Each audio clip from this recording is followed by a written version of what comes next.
Well, just before we came on air, I spoke with the Health Secretary, Jeremy Hunt. I asked him whether he now accepted that Saturday was not a normal working day for junior doctors.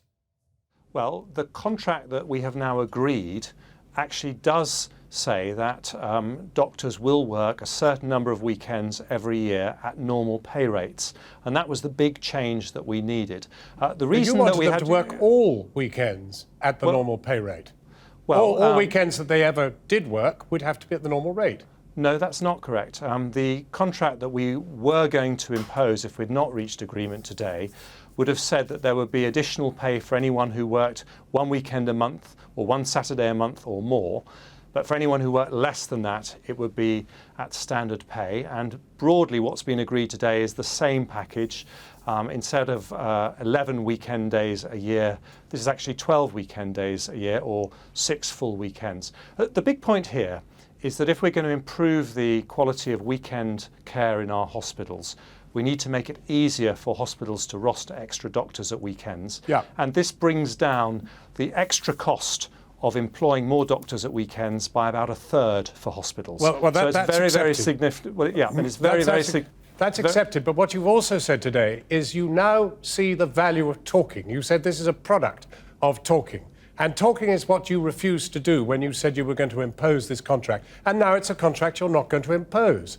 We always wanted a negotiated outcome. With respect to Secretary of State, these talks have been going on for 3 years, and in the first year, the whole aspect of Saturday working, the whole idea of the 7-day NHS was not in the mix. There were other issues which were being successfully negotiated. Today, you've accepted what the doctors have been saying all along, that this is not just about pay. It's about the whole workings of the NHS. Finally, you've accepted this.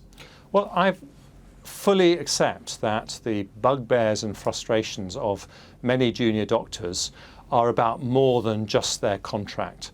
But what I needed to do as Health Secretary is address the issue of how we improve weekend care in our hospitals. This was a manifesto commitment that we were elected on a year ago, to have a safer 7-day NHS and to be able to promise all NHS patients that no matter what day of the week you're admitted to hospital, you'll get the same high quality care. So we needed to make this reform. Let's just look forward then. Next are the consultants. You're going to treat them the way you've treated the junior doctors? Well, I think the lesson of what's happened is that discussion and dialogue is the best way to resolve these problems. We've had a lot of difficulty in having that discussion and dialogue, but when we finally were able to have it, we got, Gosh, I think, what a painful discovery. It's taken you threats of strikes, actual strikes, it's taken total disruption of the NHS, and you say you've now discovered that talking's a good idea. Well, with great respect, John, you're suggesting that the reason that we didn't have a negotiated outcome was because of decisions that I took, and that's fundamentally not the case.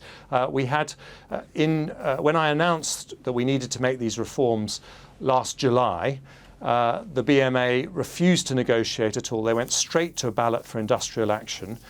They called industrial action before even being prepared to sit and talk to the government. Given the toxicity of this whole situation and much of it swirling around you personally, are you considering your position tonight?